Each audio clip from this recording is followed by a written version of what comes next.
Баршаңызға сәлем, есімім Арайлым, менің каналыма қош келдіңіз. Бүгін сіздермен осындай шашыраңқы болып, әдемі болып пісетін, орысша айтқанда рассыпчатый ристің рецептімен бөлісетін боламын.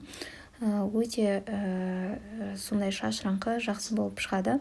Бұл күрішті пісірудің басқа да әдістері бар. Маған осы әдіс ерекше қатты ұнайды, себебі бұлай піскен күрішті жай ғана өзін ұсынсаңыз да өте дәмді болады.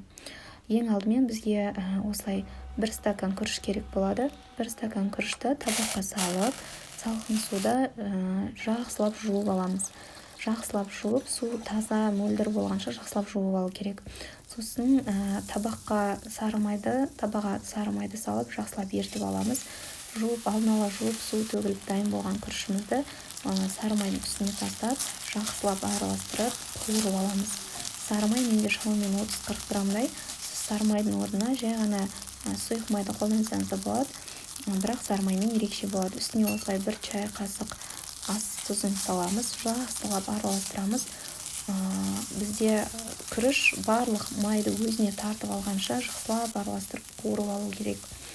Күріш барлық майды өзіне тартып алғаннан кейін үстіне 1,5 стакан суды құйып, тағы да жақсылап араластырып, қатты отта қайнағанша бетін жауып күте тұрамыз.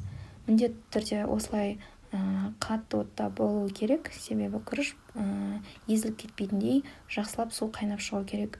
Су қайнап шыққаннан кейін осылай бетін жауып, шамамен 15-20 минутқа қойып, астын осылай өте төмен пәс отта пісіріп аласыз.